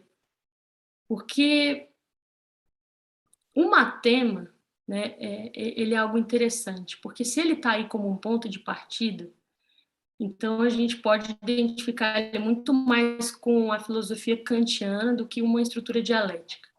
Mas se o matema é esse resultado no qual nos permitimos operar com letras para nos referir a uma complexidade da estrutura da linguagem, né, então a gente está no âmbito da dialética, no âmbito negativo, né, onde o matema ele não é o ponto de partida, ele também é uma produção. Então eu acho que Lacan está muito mais nessa segunda posição. Agora, o que nós lacanianos fazemos com o matema muitas vezes é tornar essa estrutura reificada, cristalizada, né? Um ponto de partida, do qual a gente não precisa mais adentrar em nenhum debate, está resolvido, né? O fracasso lacaniano é como se fosse assim, quase que um acerto, e não reconhecendo que essa colocação ela é muito impactante para quem tem a psicanálise como uma ciência, né? Então, de fato, é preciso investigar o que é isso que fracassou na escola e que é atravessado pelo matema, né, pelos esquemas. O que aconteceu nesse processo todo? Né? Não sei se eu respondi, mas falei um pouco sobre. Tem uma outra questão de João Kruger. Que apresentação absurda de rica. Muito obrigado. Cabeça fritando. Acho que ainda não sou capaz de formular dúvidas, mas excelente, muito interessado em saber dos futuros desdobramentos. Tá? Eu vou colar aqui depois no chat, Thaisa, para você poder ler com calma. Outra questão do Luiz Boto. Você fez uma afirmação que me pareceu bem forte, a de que a consciência em Hegel é linguagem. Você pode desdobrar essa ideia, por favor? Sim. Dizer que a consciência em Hegel é linguagem é um pouco anacrônico, porque o que a gente entende hoje por linguagem é atravessado por, né, uma história, uma virada linguística aí, que afeta a lógica, a filosofia, afeta tudo, né, a psicanálise. Mas por que é possível traçar esse paralelo, né, da consciência como linguagem? Porque para Hegel, a consciência ela não é individual. Né? A consciência para Hegel é a maneira como o mundo aparece. Né? E aparece pela divisão. E ele não retrocede essa divisão. entre sujeito e objeto. Mas ele vai pensar assim, bom, em que condições isso se sustenta? Não pode ser pela vontade de alguém, senão a gente cairia no discurso do mestre. Qual é a condição que isso se sustenta? Então ele vai nesse romance aí da fenomenologia do espírito, ou seja, preparando o leitor para pensar o que é uma filosofia onde o imediato ele não pode ser mais um solo seguro. Nesse lugar que a gente pensa a consciência como um movimento, né? E ela é linguagem muito mais nesse sentido da hermenêutica, né? A hermenêutica vai dizer que não somos nós que falamos a linguagem, mas a linguagem que nos fala, né? É ela que nos atravessa. Então, a consciência aqui na fenomenologia do espírito é esse nós, é a estrutura que ela chega para a gente num determinado formato, mas a gente vai experienciando ali os seus limites, reconhecendo nos seus fracassos algo que nos atravessa. Descobrimos que nós desejamos, sem que nos dessemos conta disso. Descobrimos que a ciência ela não poderia se amparar no que a gente imaginou ser o seu início. Então, nesse sentido, que a gente pode traçar esse paralelo de pensar a consciência aqui em Hegel como linguagem. Tá? Tanto é que isso não sou eu que estou falando, tem muitos autores aí que pensam no Hegel como um precursor da virada linguística, né? De pensar como se fosse uma segunda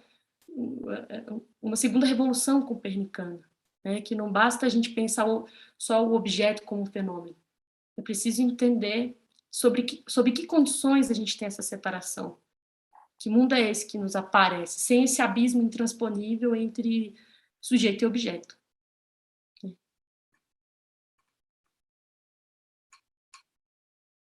Não estou ouvindo. Acho que está sem o áudio. Essa é uma questão minha que eu esqueço de tirar e colocar esse áudio. Mais uma questão do Luiz Boto, né? Te ouvindo, fiquei com uma sensação muito clara de que Lacan nunca leu uma linha de Hegel. Ficou em Kojève. Dizer que Hegel não vai além do imaginário, como Lacan faz em vários momentos, é um absurdo. Sim, é um absurdo. Eu acho, inclusive, que depois de Freud, Hegel é o autor mais importante para pensar a psicanálise a partir de Lacan, porque ele está produzindo uma guinada dialética, né? Ele tá pensando de uma realidade que ela não pode estar dada, né? Então, por mais que a gente tenha esquemas que ilustrem isso, se a gente for pegar o romance da fenomenologia, atribuir a percepção, a compreensão do que está em jogo ali, né? O que a percepção faz no capítulo 2? Ela vê que a coisa é una e múltipla, é dentro e fora, é público e é privado, mas ela ainda não adentra o porquê disso, né? Por isso que eu falei, é como Chicó, como é que fala? Não sei, só sei que não foi sei. assim. Né? Então, o próximo capítulo, né, de pensar um conceito de força, que ele não está mais na realidade, né? Ele é uma força que, estruturada linguisticamente, é pensar que a gente não só percebe, mas a gente reflete. Né? Então, é muito parecido com a estrutura significante. Né? O sentido ele depende do que vem antes e o que vem depois.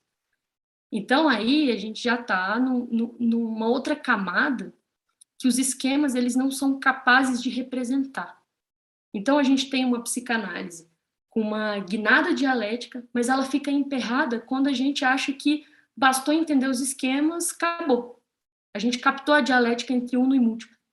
Aí não é, dentro e fora. Mas isso não pode estar só numa escuta clínica e parcialmente, assim, a gente poderia dizer.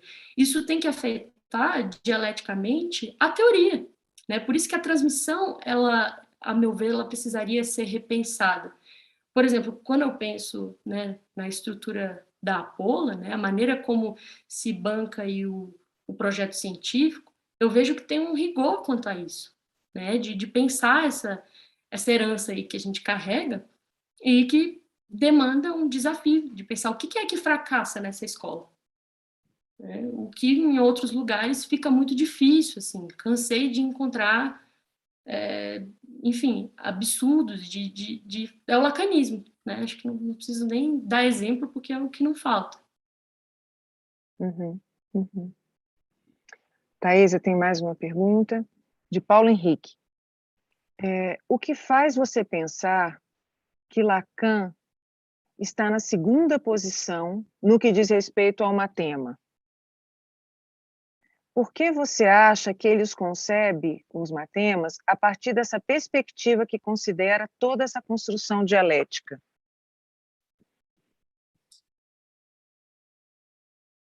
Ele considerando ou não, eu acho que a gente precisa considerar. Então, tem momentos da passagem Lacan em que, vamos dizer assim, ele traz um esforço de pensar a psicanálise a partir de outras teorias. Ele inaugura isso. Isso tem uma potência. Então, por mais que às vezes a gente tenha afirmações aí de restringir, de rechaçar a filosofia, num certo sentido, né, mas também não é sobre isso, aí a gente pode questionar, bom, aqui ele não está sendo dialético. Mas, independente do que lá dentro da cabeça ele estivesse imaginando, né, como um tema, ou numa bifurcação ou na outra, eu acho que nos resta pensar o matema pelo destino dialético. Né? Então, ele tem que chegar como resultado. A gente precisa aí adentrar uma trama muito mais complexa sobre linguagem, para, quando a gente trazer o matema, é uma permissão de estar operando com letra para nos referir a um debate que está sendo considerado. Né? Porque, fora isso, vira um lugar vazio. A operação com letra é igual um livro de lógica. Você pode ter um livro de lógica que está lá usando letra o livro inteiro. Você tem que ter uma introdução. Se você não tem uma introdução, o livro de lógica ele fica completamente inútil. Então, eu acho que sempre me chamou a atenção o modo como os esquemas, o matema, né, a topologia, ela é apresentada como um lugar dado por Lacan. Né? E aí a gente poderia pensar até que ponto isso também não é um discurso do mestre, né, de alguém que achou o formato último da coisa. Quando, na verdade, o Lacan está num esforço ali ferrenho e que eu acho que a gente também está nesse mesmo lugar, que não é um lugar nada confortável, nada seguro, e que, portanto, a gente precisa pensar qual a implicação dialética disso, até que ponto a gente perdeu a mão da dialética e precisa, portanto, recuperar ela. Uhum. Thaisa, aproveitando mais uma questão que eu trago, para que você fale um pouco mais, você disse logo no finalzinho da sua fala, né, sobre a questão de Lacan em relação a Freud, né? O que fazer com a problemática freudiana, sem cair numa posição narcísica de invenção da roda, como você disse, e nem tomar Freud de uma forma escolástica e já, né, de antemão, já determinada. Assim, o que seria, então, né? Qual a possibilidade, assim, como tomar o legado freudiano, né? Como trabalhar a partir dele sem cair numa posição ou noutra, assim. Uhum. Eu acho que quando o Lacan trabalha com Freud, ele faz uma crítica imanente, porque ele revisita a teoria e ele pensa assim, esse conceito aqui não dá para a gente retroceder, mas ele vai eliminando o que são preconceitos de época. Então, acho que a crítica imanente é algo que nos cabe agora fazer com Lacan. Né? O que não dá para a gente retroceder e o que a gente poderia questionar, né, como preconceitos de época. Então, talvez essa posição dialética, também no momento teórico, ela seja algo que não cairia ou na narcísica reinvenção da roda ou numa postura escolástica, né, de aceitar aquilo como um achado de alguém. Então, muito mais nesse sentido, assim, de fazer o que ele fez com Freud. Né? Entrar nessa teoria aí e ver o que a gente não pode mais retroceder, que é a estrutura dialética, a intersubjetividade, né? A noção de real simbólico imaginário, ela está muito presente na fenomenologia, só que não com esse destino. Né? E de fato, o Lacan, ele não leu Hegel. Né? Ele pegou ali uma apropriação, uma interpretação, uma desleitura, a gente poderia dizer. Né? Sim. E isso também deve ser quebrado, né, como uma verdade absoluta. A gente precisa entender que a fenomenologia ela tem muito mais a nos ensinar sobre a dialética e o momento de formalização teórico na psicanálise, que está fragmentado, do que a gente imagina, né? Do que a gente imaginou até hoje, talvez. Sim. Deixa eu ver se tem mais alguma questão da Thaisa.